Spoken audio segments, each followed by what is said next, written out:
Salve galeras, beleza? Sou o professor Thiago Giovanelli, professor de Física, e agora eu queria tratar com você aqui de um tema muito interessante, que são os condutores em equilíbrio eletrostático, tá bom? Hoje a gente conversa um pouquinho sobre aquele negócio de gaiola de Faraday, sobre poder das pontas, né, os para-raios. Vamos trocar uma ideia aqui? Olha só que bacana, hein? Eu queria que você pensasse assim junto comigo. Você vai imaginar então que eu tenho um condutor maciço ou oco. Maciço, preenchido por dentro, oco, vazio por dentro, ok? Vamos fingir então que a gente vai colocar dentro desse corpo, né, uma carguinha negativa junto com uma outra carguinha negativa. Legal? Você está observando que duas carguinhas negativas tendem a se repelir? Pois é. Então, negativo e negativo não vão querer ficar uma pertinho da outra, não é isso? Então elas vão se repelir. E como elas estão dentro de uma região que é condutora, o que vai acontecer? Eles podem se movimentar com grande facilidade por esse condutor. Isso significa então que as duas vão se afastar o máximo que elas puderem, ok? Ou seja, para que elas estejam em um grau de afastamento muito grande, elas acabam indo para a superfície externa do condutor. Olha só que bacana! Então eu estou tentando te dizer que nenhuma carga fica na região interna.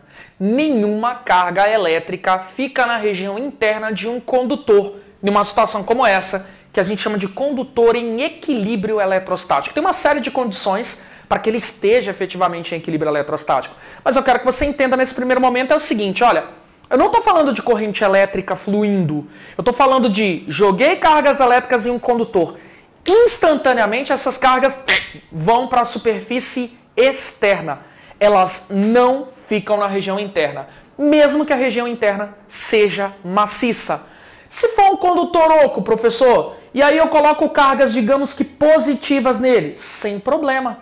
Se for um condutor oco, né, vazio por dentro, independente se a carga é positiva ou se a carga é negativa, eu, sem dúvida alguma, vou ter as cargas sempre distribuídas na região externa desses condutores. Então, todo condutor, quando eu jogo carga elétrica nele, essas cargas em excesso não ficam na região interna. Sempre ocupam a superfície externa do condutor, ok?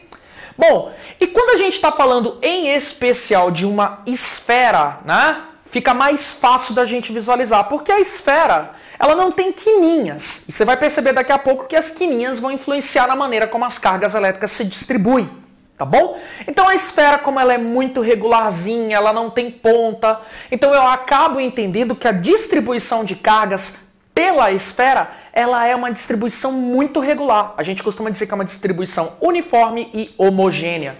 Então, uma esfera carregada eletricamente na mesma condição.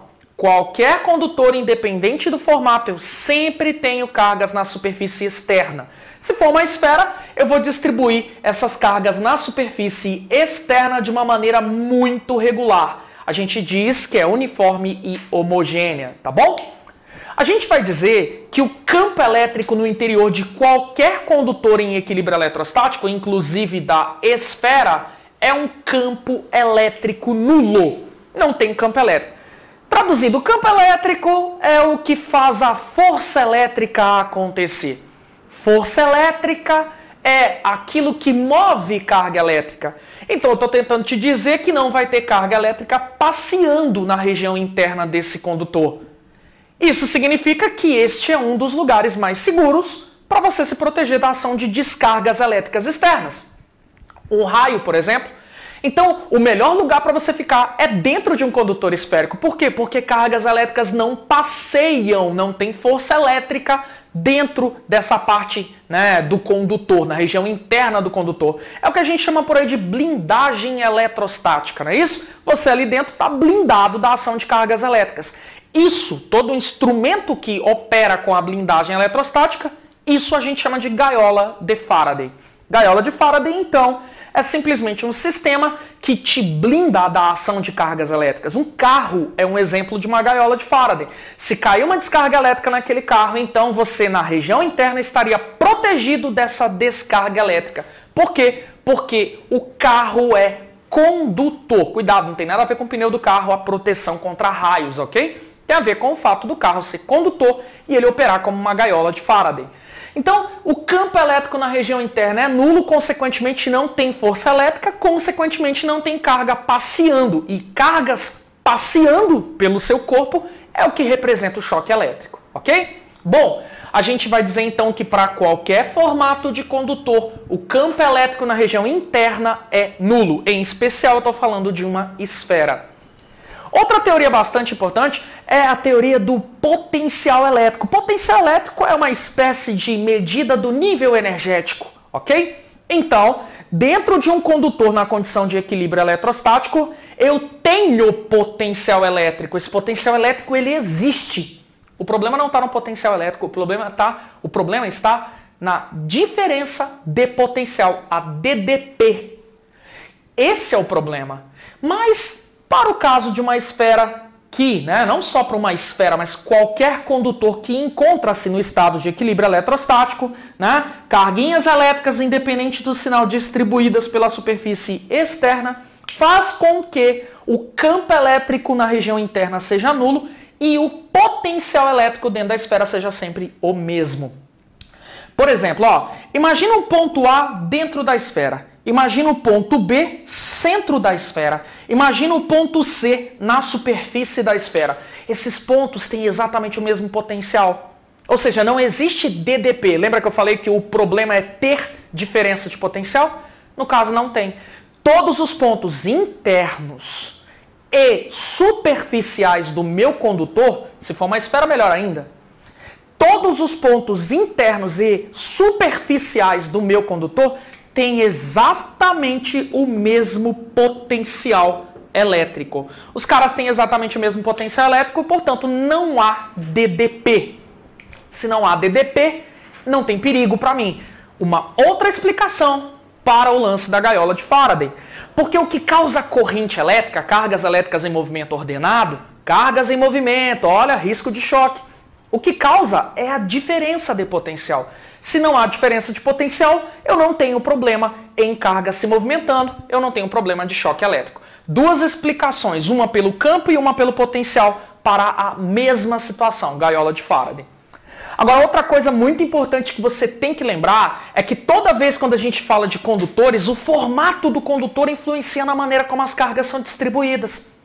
Se o condutor ele tiver uma ponta, for pontiagudo, então com certeza na região pontiaguda eu vou ter maior concentração de cargas elétricas do que nas regiões não pontiagudas.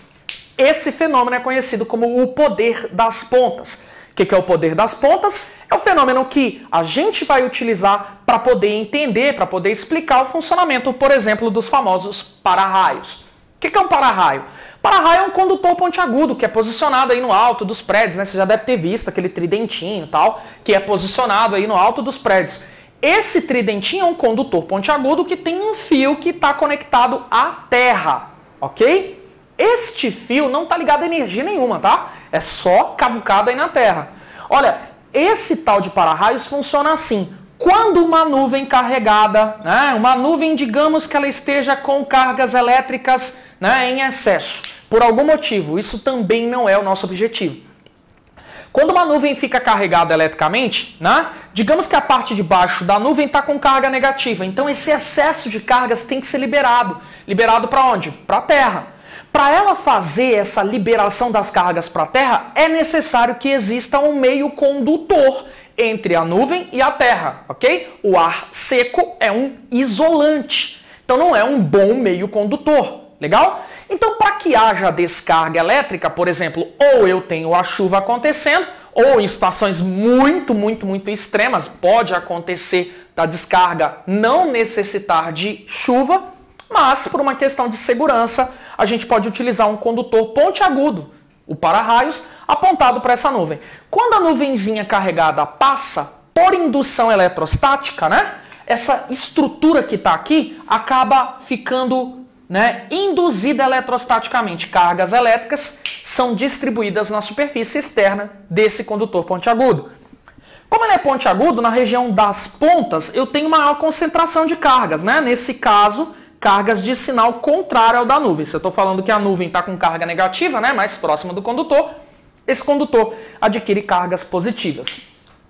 Essas carguinhas que estão aqui são carguinhas que elas acabam ionizando o ar, deixando o ar antes isolante, agora melhor condutor. E aí o que vai acontecer? Agora eu tenho um ambiente propício para descargas de elétrons ou de portadores de cargas. Ok? Então é um jeito de fazer com que o raio caia em um lugar seguro. Já que eu toquei no assunto, existem raios que caem da nuvem para a Terra, existem raios que vão da Terra para a nuvem e existe raio nuvem-nuvem, tá bom? Então, existem raios que podem sim subir. Cuidado com isso aí, beleza?